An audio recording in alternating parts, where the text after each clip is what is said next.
Raider Nation. Thank you for joining us on the Only Nation podcast, brought to you by the Raider Ramble. My name is Heidi, but you may know me as Kevlar Prom Dress or even Raider Ladybug. I'm here with Raider Homer and T3 Raider Facts, and we're ready to talk some Raiders football together. Always ready to talk Raider football, and OTAs is in full swing. And today we'll take a closer look at our fandom, so let's get started. Today on the show, we'll review some of the Raiders news from the past week, and then we'll each share our stories of what brought us into Raider Nation. And hopefully, this will be the day that we'll be releasing episodes from now on. So look for all of our episodes on Tuesdays, at least for now. All right, Raider Nation, this is the Only Nation podcast, and we want to hear from the Only Nation. So give us a call at 904-701-8667. That's 904-701-8667. You can leave us a voicemail or send us a text. Here's the latest Raider news.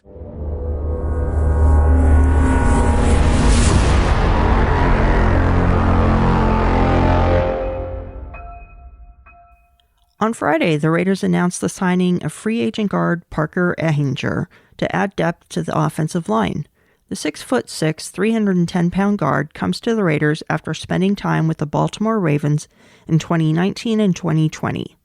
Originally selected by the Kansas City Chiefs in the 4th round of the 2016 draft, Ehinger has played 5 seasons in the league and since being drafted has also had stints with the Jacksonville Jaguars, Dallas Cowboys, and Arizona Cardinals. In a related move, the Raiders have waived safety Rashawn Golden. You know, this is the way it's going to be, right? We've talked about this in the other podcast. In and out, it's a revolving door right now. But I got to say, one thing I'm kind of scratching my head on is, like, they're starting to bring in linemen now, you know. Is there something to this? Do they feel less confident in Simpson, or do they feel like they need some more depth there? You know, Rich Incognito being where he's at, so it could be nothing, could be something. But, man, let's just get to these final cuts because I'm excited to see what the hell this roster is going to look like. I'm like you, Homer. These moves that are being made here and there, bring a player in, release a player. It's a lot of jockeying for position. We're hoping that at least there might be 1 or 2 players that stick as far as depth goes. But I hope that this does not mean that they don't have confidence in the offensive line. So I kind of agree with you. So maybe they just need to bring in people to work extra reps. I'm just counting on that. That's what the case is here. I wouldn't worry about it too much. I mean, we signed a football player to be tight end who hadn't played football since junior high. Nobody expected him to be an impact player or to even stick around. And there was no reason for it because our tight end room is strong. So I think it's just Gruden playing pin the tail on the donkey. The Raiders brought in 2 other players over the past week. Tight end Alex Ellis comes to the Raiders after entering the NFL as an undrafted free agent by the Tennessee Titans in 2016, and then bouncing to 5 other teams over the course of his 5 seasons, including, most recently, the New England Patriots in 2020. The other player is defensive back Roderick Teamer. Originally signed as an undrafted free agent by the Los Angeles Chargers in 2019, Teamer spent 2 seasons with the club before serving a brief stint in the 2021 offseason with the Indianapolis Colts. In corresponding moves, the Raiders released offensive lineman Eric Magnuson and waived tight end Carson Williams, the basketball player that they signed 2 weeks ago that I just mentioned. And once again, here we go. We're bringing in another tight end. So maybe Alex Ellis is our reincarnation of Paul Butler because we haven't signed Paul Butler yet. And I'm waiting for that to happen, although he will probably be signed every year for the next decade. The other player, Roderick Teamer, this is kind of intriguing because the Los Angeles Chargers brought him in 2019, and he did spend 2 seasons with the club before moving to Indianapolis. He's got a lot of familiarity with Gus Bradley, and I'm wondering if Bradley's trying to bring in some guys now that he's familiar with and familiar with his system. Maybe that might press some of the other guys. Teamer might not make the club, but he could also put some pressure on some of these new guys coming in. Man, all these names are making my head spin. You know, we are locked up, I think, in tight end, but we do need a blocking tight end. That kind of goes contrary to them signing the basketball player at tight end, but they did let him go. But we do need that blocking tight end, so maybe that's what they're looking for in Alex Ellis. Now, I do like the idea of bringing in a defensive back with Teamer. that knows Bradley's system, because in these OTAs and training camp, this guy can help these younger DBs that we have kind of learn the system faster. So that might be his role on defense this year in training camp. Yeah, Teamer actually started for Bradley. I believe it was 6 games. So he's definitely familiar with the system, and I'm sure that Bradley brought him in simply because he knew it and he saw something that he might still have. The 2022 College Football Hall of Fame ballot has been released, and there are several former Raiders up for consideration. There are 78 names on the ballot, both players and coaches, and the list is headed by former Raiders Steve Wisniewski, who had a long and storied career in the silver and black, including 8 Pro Bowl selections, and also on the list is fan favorite Marshawn Lynch. Other former Raiders on the ballot are former wide receiver Michael Crabtree, Robert Gallery, the Raiders' 2nd overall pick in the 2004 draft, and speedster Willie Gault, who played for the Raiders from 1988 to 1993. Hey, good luck to Steve Wisniewski. I always loved that guy. He was a mauler. 8 Pro Bowls. We need that out of these offensive linemen that are coming in now. That's the kind of lineman that we need to get on to the Super Bowl. He played well. He blocked for a lot of great Raider running backs. So good luck to him getting in. Marshawn Lynch, I wish we would have drafted you.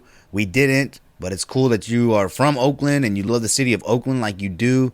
So hopefully you get in as well. I'm pretty sure you will. And then Michael Crabtree, a Texas native. I think that's pretty cool. Hopefully he gets in. And then Robert Gallery, man, I had such high hopes for him as a Raider. Didn't quite work out, but good luck to him. And then Willie Gault, damn, he was badass in Tecmo Super Bowl too. Yeah, again, good luck to all the Raiders. Steve Wisniewski definitely deserves to get in. Here's an 8-time Pro Bowler for the Raiders, and I'd love to see Marshawn get in. I think that Michael Crabtree actually has a really good shot at getting in because he had a really good career down in Texas when he was playing college ball. And he probably should have been the first receiver taken in the 2009 draft. He wasn't, but that's a whole different story.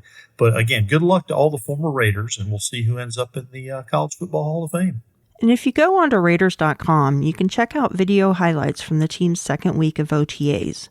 We can tell you that 2 players who have been impressive so far are undrafted defensive tackle Darius Stills and a player who the Raiders picked up as an undrafted free agent last year, linebacker Javen White.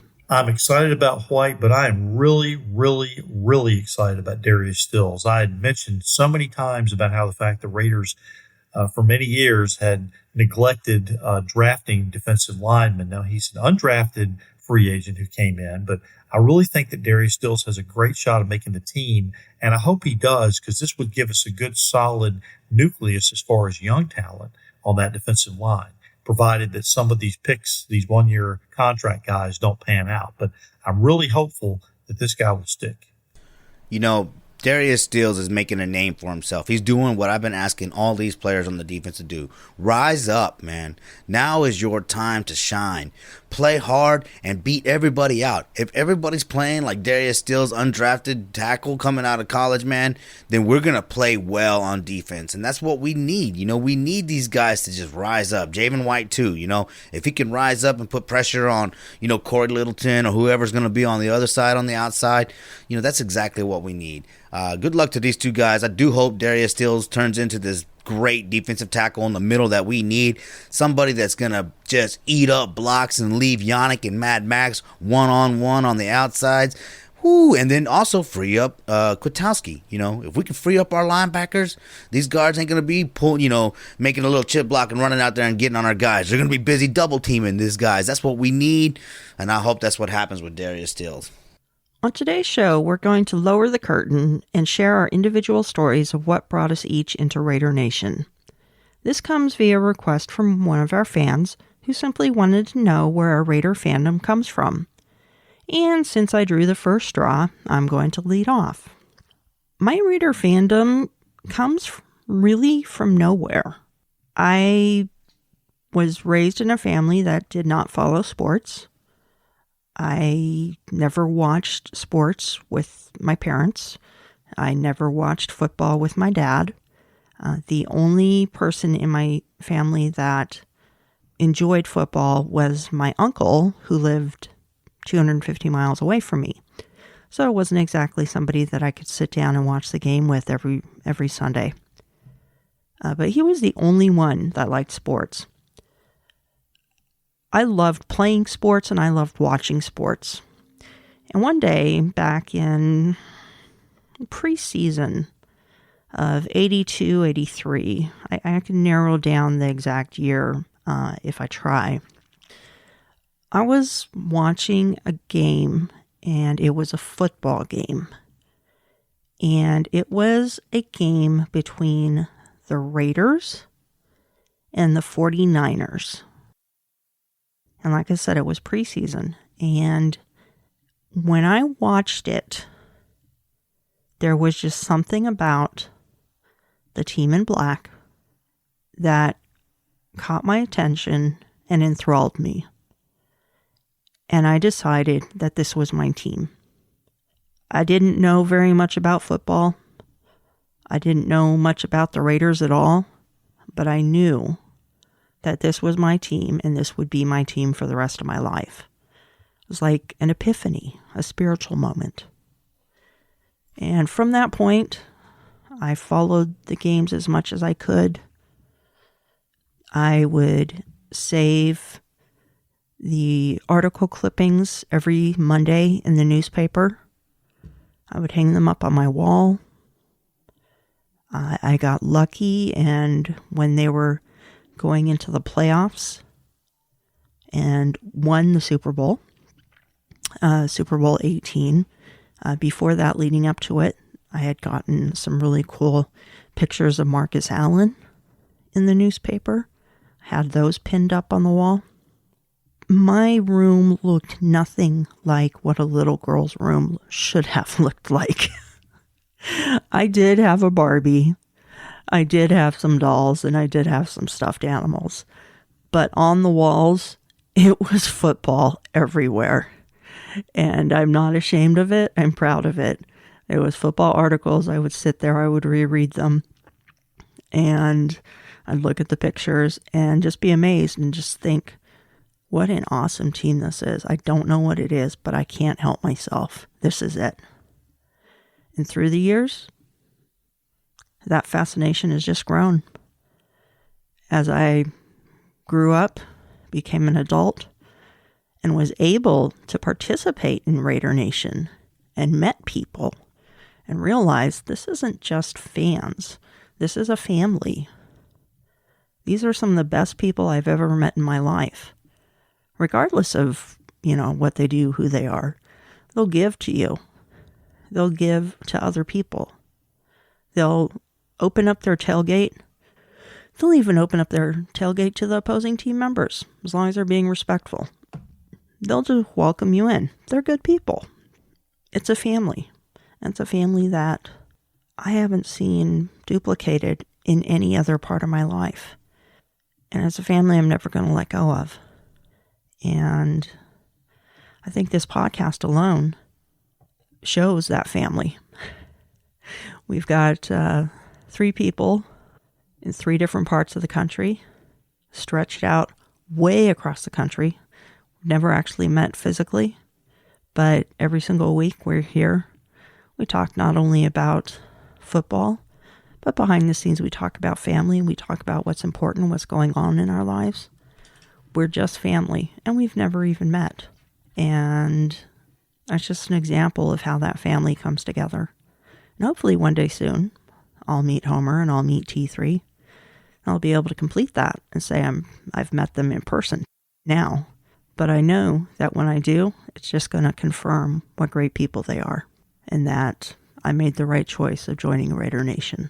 And you summed up your fandom pretty well. I was enthralled with the story, and it's going to be interesting when you hear mine. There's some parallels there. And as you mentioned, what brings us all together is something more than just football. It starts off as a football team, but as we get deeper into it, we see that it's so much more than that. There's so many different complex layers, and we have so many different connections. So, thank you for sharing that. I'd never heard your story before, and I'm looking forward to hearing Homer's now. Well, That is a fantastic story, Heidi. I think that, T3, you were talking about parallels to yours. I think that parallels a lot of the Raider Nation story. I grew up in a home that were not Raider fans. And so people that I knew that were Raider fans from a distance, And, yes, the great thing about being a part of the Raider Nation is that it is a family. You turn into a family, and that was something that was very special to me. But how I got started was, back in the late 80s, early 90s, being a fan of Bo Jackson. And he's the one that inspired me to play multiple sports. I think, Bo Jackson, in my mind, was the greatest athlete of all time. I used to play with him and the Raiders, on Tecmo Super Bowl, and that was pretty much the only game I played. Now, I fell in love with the Raiders, though, from watching, NFL films, because in those films, you learned about Al Davis not caring about, a person's race or even gender or political views. It's about being a Raider. What can you do on the field to help the team win? And to me, that was important because I'm multiracial. So, becoming a part of a family that doesn't look at, your color or give you any grief about being multiracial was important to me. And so that's what, really caught my eye and made me become a Raider fan. And then, of course, in 2006, I became a part of the Silver and Black of Central Texas. And from there, I started to develop relationships with people because of just, our love for a football team. And that was fascinating to me. It was probably the best thing that ever happened to me, because that's what led me on this journey to becoming a part of the Raider Nation, which is full of fantastic people that do great things in the community and are diehard fans that, put on the gear and they do this and they do that. And they really make me proud to be a part of the Raiders. And it's because, like I said, this team has been losing for a long time. So it's kind of hard to sit there and hang your hat on all the winning history, because I only became a fan in 1990. So I've only seen us in the playoffs in the early 90s, the late 90s, or the 2000s, early 2000s, and then, 2016. So it's been a rough road, but you know what? Having the Raider Nation there all the time, to have your back, to do things with, to go on road trips with, that's a special thing for me. And that's why I do my YouTube channel, because my YouTube channel is dedicated to the Raider Nation. Without the Raider Nation, there is no Raiders, you know what I mean? And that goes across the board. Without the fans of the NFL, there is no NFL. So, but the Raider Nation has really found a way to stand out, through their talents and their abilities. And all that comes from Al Davis, being so inclusive and including people that, were, maybe too rowdy in some situations or not rowdy enough in another situation. He's had calm players and rowdy players, and they've all come together and found a way to win. So knowing that no matter what, as long as you put your heart into it and you fight hard, you can win or be a part of something, that's so attractive to me. And yes, and meeting you two, T3 and Heidi, that online, like you said, we never even shook each other's hands, but it has turned into a family. We laugh, we share stories, we talk about the going-ons of the world. Those are important things, to have as a human being. And it's fascinating that we're all coming together under one banner, united under the shield, as Wayne says. That's a great thing to be a part of. But yeah, this is a family. Sometimes dysfunctional, sometimes fragmented, but always together. Because you know what? You better not come into that stadium acting a fool, or you're gonna get put in your place. And I'm not talking about getting beat up. Don't get it twisted. A lot of Raider Nation is not like that. But they're gonna get on your ass if they have to. You know what I mean? They're gonna stand up for their team, our team, because that's what we do. We stand, we cheer loud, and it doesn't matter whether we lose, because we know that after that game, we're going right back into that circle with our family, and we're gonna share that loss or we're gonna share that win. And I tell you what, Raider Nation, just keep your head up, stay positive, because those wins are coming back, and we're gonna win a Super Bowl together, and we're all gonna enjoy that. And then no matter what, we're going to be able to say that we were winners, Super Bowl champions. I think that's the big thing about Raider Nation. It's the people that make the nation. And it was originally led by Al Davis. But it's the fans. It's the fans that keep me here. It certainly isn't our winning record in the last 20 years. Sure, when I first began following the team, they were top notch. They did win a Super Bowl in the first couple of years that I followed it. And who knows, as a kid, maybe that's one of the things that attracted me to them. But it didn't matter, even in the lean times, it didn't matter. I still loved the Raiders, and it was the people around the Raiders that made it worthwhile, and it still make it worthwhile. Heck, if it wouldn't be for Raider Nation, I would never ended up moving to Alaska. But it is the people, like Homer said, and I can definitely see some parallels there as well. Now, Homer, I love the passion that you have with all the things that you're doing down in Central Texas. And I will tell you, the year before, I was down in Houston for the game against the Texans. And we've talked about this and the fact that the Raider Nation took over that parking lot. The Texans were shocked when they saw how many Raiders we had.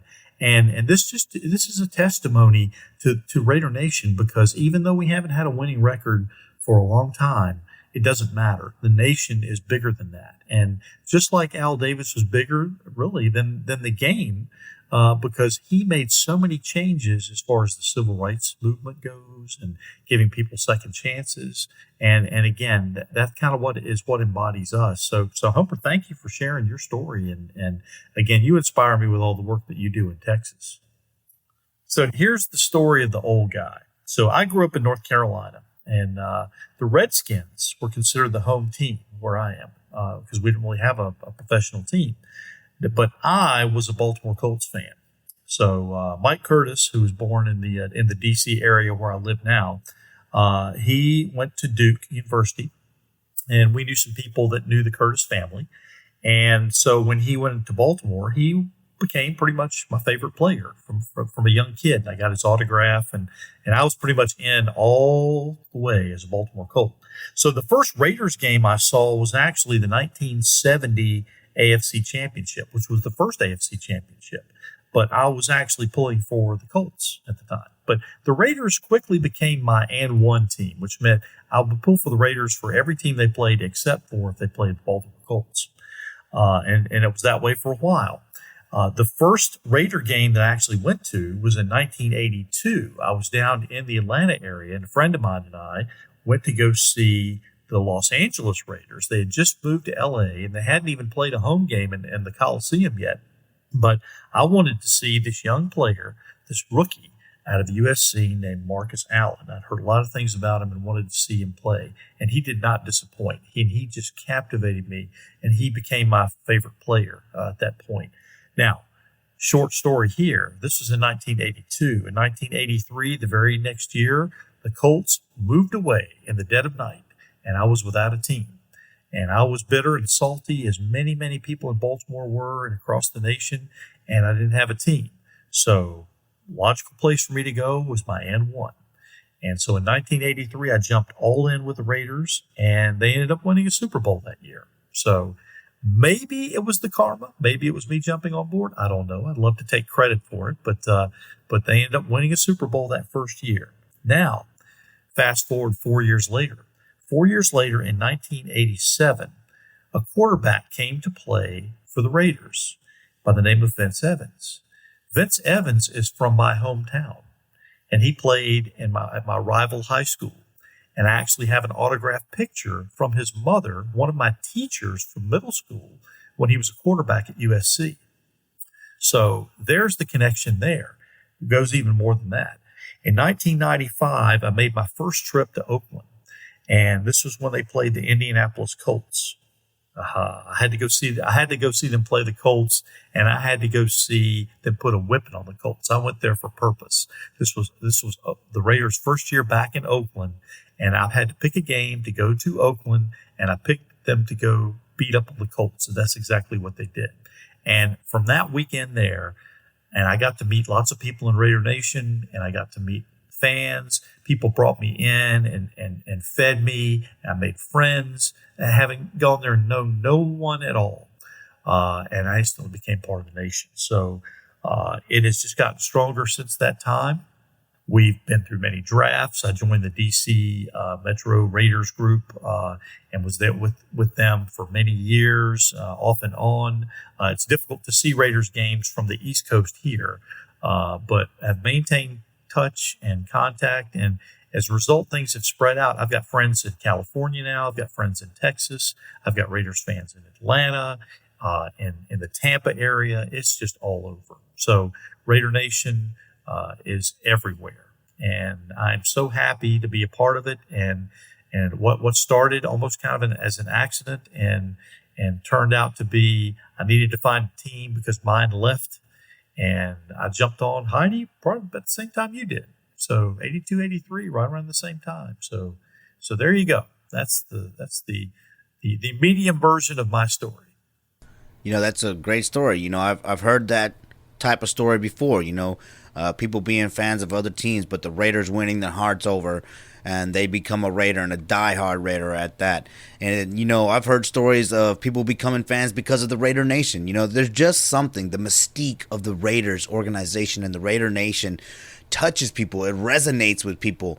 And that's what makes being a part of this whole organization, this Raider Nation, fantastic, man. And it's something that once you get into, you don't want to leave. That's what I'm trying to tell you. It does become a family.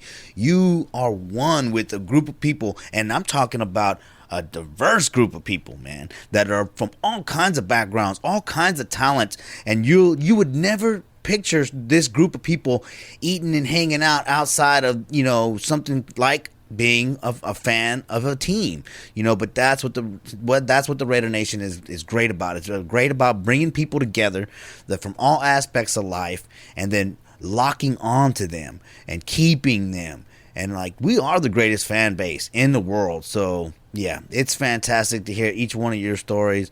You guys have been fans for a long time.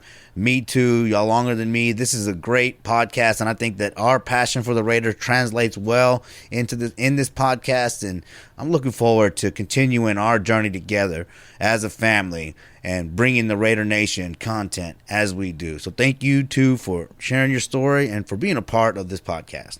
And thank you, Homer. We love you. I love you too. Thank you both. This has been a pleasure. It's nice going down memory lane here. And I love the inclusion of Vince Evans. Yeah, he was cool. He was real cool. He's my hometown guy. Didn't matter how many of our quarterbacks that got knocked out, there was always Vince. Can always call on him to come back. And the game that I went to go see him play in, that was his last year as a pro. Until Carr goes down, we might need him back. That's true. He'd be the Paul Butler of the quarterbacks back then. I suppose that would be the case. Yeah. Now it's time for another edition of Heidi's High Five. And now it's time for another Heidi's High Five.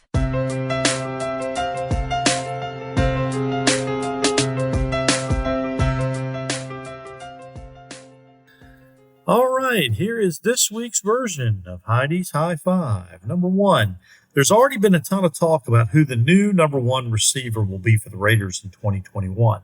Well, now that the Julio Jones deal with the Titans is about to be finalized, this will allow Henry Ruggs to step forward and be the man. Now, I'm willing to roll with him and Edwards as the duo, provided they both stay healthy and do their stuff. Number two, quite a few players attended the OTAs last week, which I think is more a sign of solidarity with the team and an urgency to get things done over any ties with the NFLPA. Mark my words, the NFL will be going to an 18-game schedule within the next 5 years. And just remember, you heard it from here, from T3. Number three, Divine Diablo and Tanner Muse are an interesting pair, and I think they represent the new form of hybrid linebackers that the NFL is starting to look toward. If they both make the team, the early talk has been to train both these guys at all three of the linebacker positions to add to their special teams versatility. If you can take these two pieces and be able to put them in multiple positions on the field, well, good teams can do that. Number four, I like what they're doing in Vegas with the local sports teams. During the recent NHL playoff run, the Golden Knights have brought in Derek Carr, Darren Waller, and Jonathan Abram to crank up the siren before the start of their home games. Pretty cool. Now, this is the kind of intensity I want to see during the 2021 season at Allegiant Stadium. And number five, I know I've said this before, but I want to go ahead and seriously start lobbying for Beth Mowins to take over as the main announcer for the Raider broadcasts. She's knowledgeable, she's experienced, and I believe she can be and should be the voice of the future for this team. Now, having said that, I hope she hears this and maybe, just maybe, would agree to come on one of our shows as a guest. And that is this week's version of Heidi's High Five. Thank you, G3. I'd like to touch on number 2. I think that is very important. Our team did go against the NFLPA's recommendation, right? That shows leadership in our locker room because, Richie Incognito came out and said, hey, man, if we're not out there on the field and there's going to be another team and they're getting a competitive advantage over us. That's exactly what we need from our veteran leaders. All right. And these kids are showing up and showing out, man. And that's huge, huge. Again, we keep talking about it. It's like beating a dead horse, but I want to beat the hell out of this horse. All right. People were questioning whether these young players would want to play for John Gruden, but they do. They do want to play for John Gruden. John Gruden still has that players coach touch, all right? And now he's putting together this young team, and I'm excited to see what they do. And I can touch on 3 real quick, too, because I've been calling Tanner Muse's name for a while. Yes, he's going to be that hybrid player that we need. This kid's coming in, man. He had to get that toe surgery. He got it done. He's going to come in. He's a big kid. He's fast. He's going to be playing well. And they just drafted a bunch of people to give him competition. So expect him to rise to the occasion. And that's why going into OTAs, despite what the NFLPA recommended, is hugely important to this team. We are on our way, guys. I'm telling you, Raider Nation, stay positive, stay up, stay loud, because we're going to be winning. Thank God the Julio Jones sweepstakes is over. It is over. Let's now get focused on the Raiders and our team. Ruggs is the man. Edwards is the man. That's who we need. I know that our wide receiving core is considered very low end in the NFL for some unknown reason. I have no idea why. I think that they're going to surprise a lot of people, and we didn't need Julio Jones to do that. No, I think that we have the receiving core we want. Yes, they are young, so the NFL is not going to give us any respect. These broadcasters are not going to give us any respect. But we got the big body in Edwards to get that jump ball in the red zone. We got the speed wide receiver in Ruggs. We got the possession receiver in Renfro. We got the tight end that can move all over the field. Man, this offense is ready to go, and I cannot wait. Now, they do got to stay healthy, but I think they put on enough weight this year, and that does matter to where they can stay healthy. Yeah. And Gruden likes to run the ball too. So if you put that running game on, we got 2 really good backs in here, and that's going to open up the passing game. So Gruden might be just like a kid in a candy shop. Can't wait to get started because he's got lots of offensive weapons now. Yeah, and that jump between the college human body and the pro human body is quite a jump. It takes a year to get developed enough for it to really make a difference. And Ruggs, I believe he's put on 12 pounds of muscle. It's going to make a big difference. I don't think he's going to slow down his speed either. Edwards is already big enough. But Tanner Muse, he's put on a lot, and he really needed it. So let's see how much that helps him. Divine Diablo kind of has that body, and I'll be really interested to see how those 2 tear it up. Will Tanner be able to shake off the bust label and be able to pull it out? Will Divine Diablo be able to live up to expectations? We'll see. It'd be great if they both do. And as far as Beth Mowens, come on, Beth. Come on our show. We'd love to have you. Please, please. I love watching you. I love listening to you call games. And now it's time for Homer's Hammer. Faster than Henry Ruggs. More powerful than Bo Jackson on Tecmo Bowl. Able to leap tall social media trolls in a single bound. Look, there in the toolbox. It's a nail. Nailed it. It's a screw. Driver. No, it's Homer's Hammer.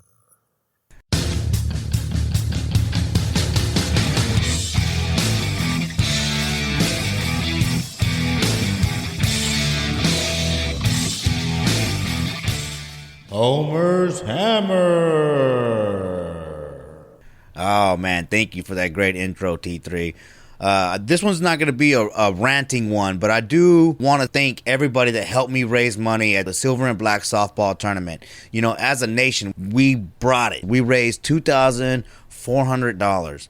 All right, that's important, Raider Nation. You know, we're able to lead tall social media trolls in a single bound. We don't have to be that negative bunch, man. We can do more off the field or outside of the stadium, however you want to look at it, man. $2,400. Not to toot my own horn, but hey, that's what you can do too, Raider Nation. You can do that in your community, man. You can set the standard higher and higher and higher and show the rest of the world what the Raider Nation is all about, man. Giving back to the community, caring about the people around you, showing what a family really does in the name of their community, man. So thank you to everybody that came down, TNBC, DFW, SCRN, and all the people that came in from out of town to help this fundraiser. And we're looking to grow this, y'all. So just find me on social media, wherever, Raider Homer channel on YouTube, wherever, on Instagram, all that. We'll give all that information out. But look, let's be a part of this giving back, period, all the way around. This generation that's coming up behind us of Raider fans, you know, we got to inspire them and show them how to do it right. We don't want to be those social media trolls spreading all that negative bull crap. We want to be able to show the world that we care about it and make sure that they understand that we are not just riff-raff. We're looking to kick ass as far as raising money for whatever charity there is. And be on the lookout, because I do want to start a charity for Christine Bowker, who is a part of the Raider Nation here in Austin. She's battling breast cancer, and we're going to do a fundraiser for her. So that's what I mean, Raider Nation. You can affect people's lives. You can touch people's lives. You can give back and build camaraderie. You can build this into something that nobody can take away from us, because we're giving back to our community. We're taking care of each other, and we're cheering for the Raiders as loud as possible. Give us a call at 904-701-8667. Leave a voicemail or text message at that number, or send in a message via social media, and we'll share your thoughts. And this week we have a voicemail message. Let me play that. What is going on, Only Nation podcast crew? This is Raider Art coming from the Stanislaus County, California. Just wanted to give you guys a message that I was wanting to go for the Alex Leatherwood for this year season of the Raiders, especially Trayvon Morey, that I might choose for him. I know Homer and I, we picked for Alex in the first place in the first NFL draft, so I'm prepared for this year, so can't wait. Thank you, and I'll talk to you soon. Raider Art, y'all. Follow Raider Art on YouTube. Subscribe to his channel. That kid grew up in the Black Hole, grew up in Oakland at those tailgates. His mother is Candy. She was a professional photographer on the sidelines. That kid is something special, man. Man, shout out to you, Raider Art. Thanks for calling in the show. I love you, brother. Man, I cannot wait to get you back on the channel. Yes, and we did call Alex Leatherwood. That guy knows his team. Please follow him on YouTube. Subscribe to him, man. That kid, man, or he's a grown man now, but he started out as a kid walking around those tailgates. So make sure you find him on social media. Raider Art, Oaktown legend. What is that Al Davis said? The greatness of the Raiders lies in its future. That's right. Yeah, check out Raider Art's show on YouTube. He just released show number 1. Are you ready for some football?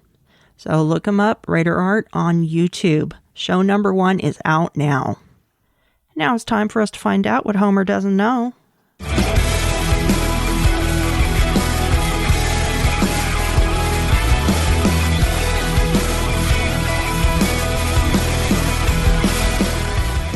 Hey Homer, did you know?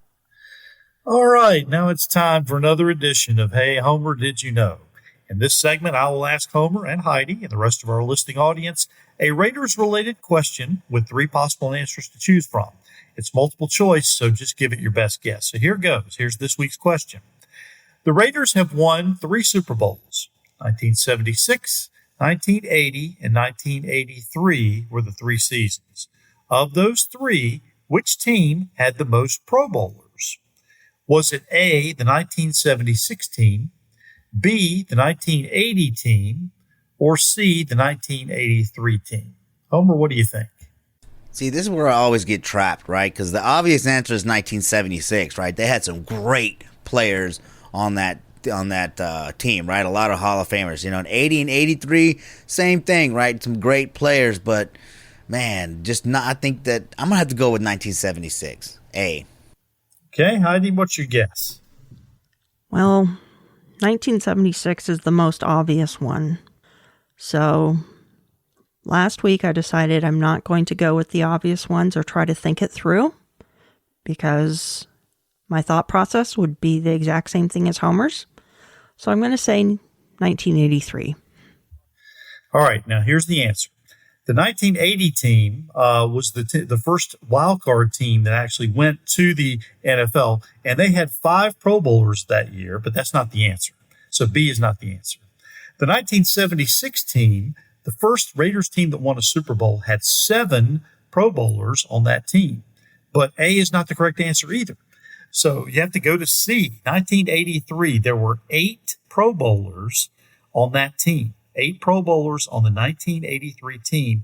2 of those were also Pro Bowlers in 1980, Lester Hayes and Ted Hendricks. So the correct answer is C, the 1983 team. So Heidi, you didn't overthink it. You did right, and you got the right answer. Woohoo! Man, if you didn't have almost all the segments named after you, I'd just say call this Heidi, Did You Know? Your time's coming. I hope so. Well, the thing is, Homer doesn't know. Come on. I know a little bit. The segment could be called Heidi Does Know. That would be fair. Oh, man. Well, Homer, you only missed it by 1 Pro Bowl. Well, see? Okay, all right. I'll take that. And now it's time for the best segment of the show, Heidi's Heroes.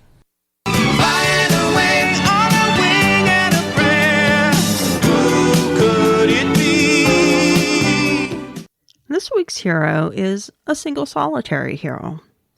Juliana Urtubey, an elementary special education teacher in Las Vegas, has been named the 2021 National Teacher of the Year.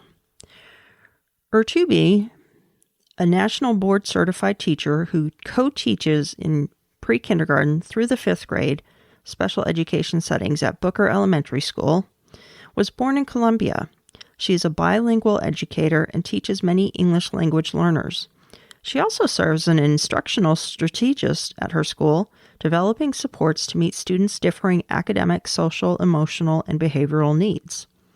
Teaching, she said, through tears in her classroom, lets her be part of a whole new world with so many students.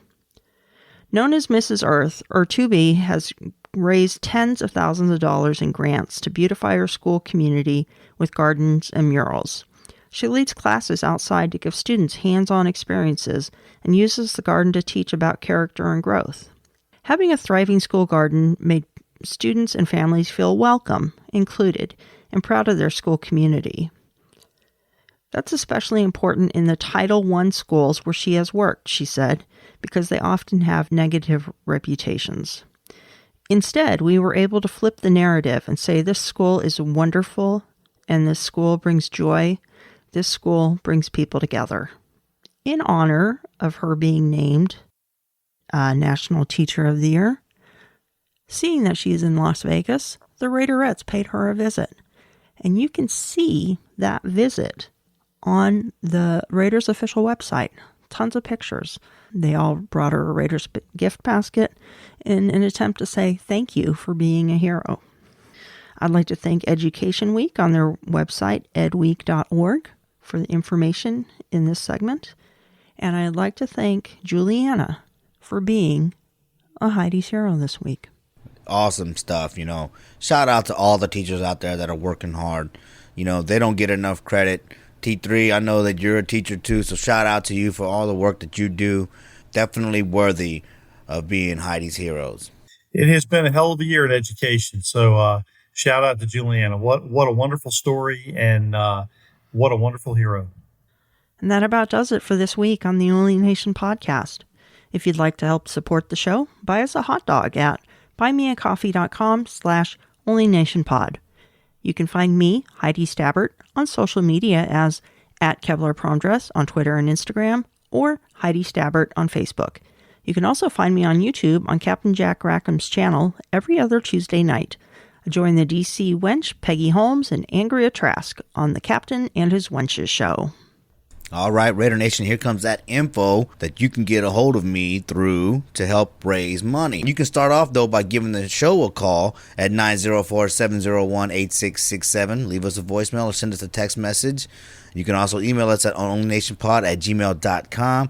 And you can find us both on Twitter and Instagram by going to @onlynationpod.